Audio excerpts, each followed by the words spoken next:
नमस्कार, बहुत स्वागत आप सभी का। आप देख रहे हैं इंडिया टीवी का चुनाव मंच, चुनाव का सबसे बड़ा मंच। और हम यहाँ चंडीगढ़ में हैं, बात कर रहे हैं हरियाणा में होने वाले विधानसभा चुनाव की।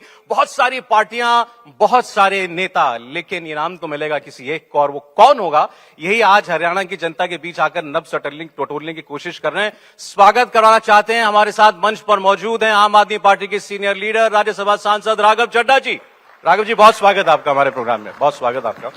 बहुत बहुत शुक्रिया। लगा नहीं था कि मतलब हरियाणा चंडीगढ़ में आपसे मुलाकात होगी। चुनाव आपका कैसा जा रहा है पहले बताएं, क्योंकि जैसा मैंने कहा बहुत सारे लोग हैं इस चुनाव में। आपने बुलाया और हम चले आए। क्या बात है सर। बहुत अच्छा चुनाव चल रहा है। आम आदमी पार्टी पूरी मजबूती से हरियाणा की 90 में से 90 सीटों पे चुनाव लड़ रही है। पहली बार इतनी मजबूती से एक मजबूत संगठन के साथ हम हरियाणा के चुनाव में उतरे हैं और बहुत अच्छे नतीजों की अपेक्षा है। हमारे पार्टी के राष्ट्रीय संयोजक, हमारे नेता अरविंद केजरीवाल हरियाणा के लाल हैं, हरियाणा के अपने बच्चे हैं, अपने बेटे हैं, अपने भाई हैं। तो मुझे लगता है कि हरियाणा की जनता अपने बेटे को खूब प्यार और आशीर्वाद से नवाजेगी और एक अच्छा डेब्यू परफॉर्मेंस आम आदमी पार्टी देगी। तो आजकल पता नहीं क्यों मुझे थोड़ी शेरो शायरी सूझ जाती है, तो एक शेर आया दिमाग में, अब लेकिन आपके लिए नहीं था, लेकिन अब आ गया दिमाग में तो कह दे रहा हूं कि बेहिसाब हसरतें ना पालिए, जो पहले मिला है उसे संभालिए। कहां आप हरियाणा के चक्कर में आगे, दिल्ली संभालो आप, पंजाब संभालो आप। देखिए, ये तो फिर बीजेपी और कांग्रेस पे भी लागू होता है उनको जो जिन जिन राज्यों की और जो जो जिम्मेदारियां मिली हैं। देखिए, मोटे मोटे तौर पे मेरा अपना ये मानना है कि एक लोकतंत्र में लोगों के पास जितने विकल्प और ऑप्शंस होंगे, उतना हमारा जो देश का लोकतंत्र है, डेमोक्रेसी है, वो मजबूत होगी। पहले हरियाणा की जनता के पास मोटे मोटे तौर पे 2 ऑप्शंस होते थे, कभी भाजपा की सरकार बना दी, कभी कांग्रेस की सरकार बना दी। अब एक थर्ड पॉलिटिकल फोर्स हरियाणा में उभरी है जिसका नाम है आम आदमी पार्टी। इसीलिए मेरा अपना यह मानना है कि इस बार हरियाणा का चुनाव ए, बी और सी है, आम आदमी पार्टी, बीजेपी और कांग्रेस के बीच में। और ये 3 राजनीतिक ऑप्शंस इस बार जनता के सामने हैं और जनता ने तय करना है कि वो कौन से राजनीतिक दल को सत्ता में बिठाएगी, किसे ऑपोजिशन में बिठाएगी और किसे सत्ता की चाबी सौंपेगी।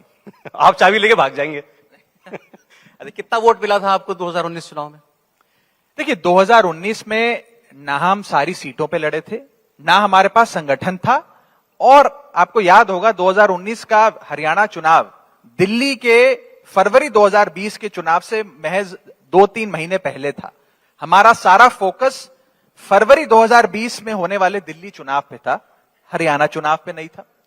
दूसरा, पिछले चुनाव में हमारे पास पंजाब में भी सरकार नहीं थी, हम एक राष्ट्रीय पार्टी भी नहीं थे। तो बीते 5 सालों में जिस प्रकार से आम आदमी पार्टी की और अरविंद केजरीवाल जी की लोकप्रियता बढ़ी है, उसने हरियाणा में एक राजनीतिक ऊर्जा पैदा करी है आम आदमी पार्टी के हक में।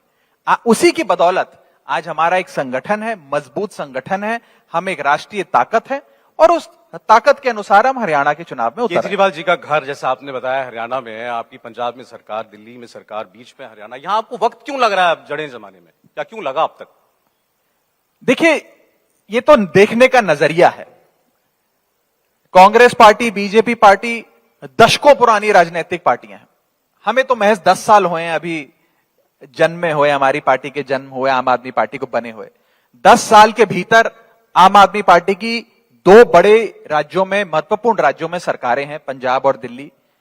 गुजरात में हमारे विधायक हैं, गोवा में हमारे विधायक हैं, 1 दर्जन से ज्यादा सांसद हैं और कई भारत देश के राज्यों में एक राजनीतिक ऊर्जा आम आदमी पार्टी में नजर आती है, जिसमें हरियाणा एक राज्य है।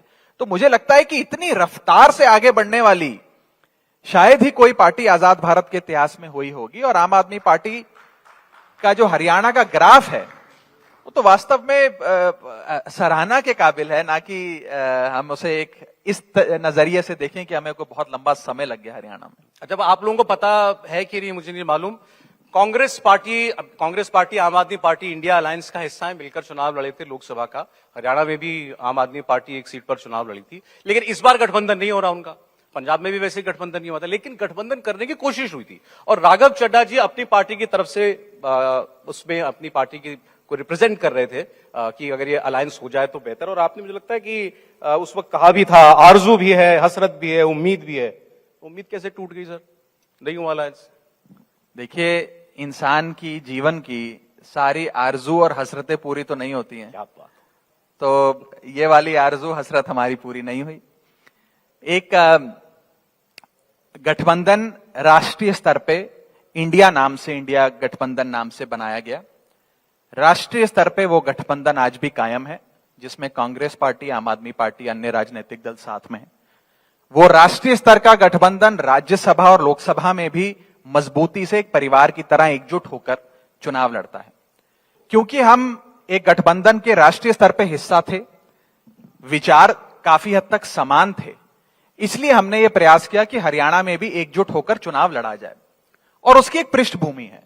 उसकी पृष्ठभूमि यह है कि हरियाणा में लोकसभा का जो 2024 का चुनाव अभी हाल ही में समाप्त हुआ, उसमें आम आदमी पार्टी और कांग्रेस ने गठबंधन में उस चुनाव को लड़ा, एक परिवार की तरह उस चुनाव को लड़ा, जिसमें एक सीट हमारे खाते में आई और उस सीट पर आम आदमी पार्टी का बेहतरीन प्रदर्शन रहा। हमें 42% से ज्यादा वोट उस पर मिला।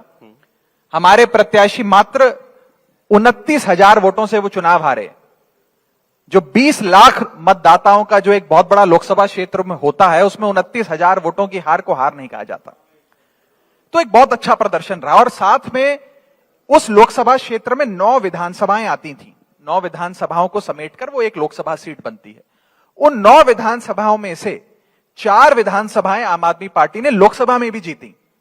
तो यानी कि 40% से ज्यादा स्ट्राइक रेट आम आदमी पार्टी का लोकसभा में रहा।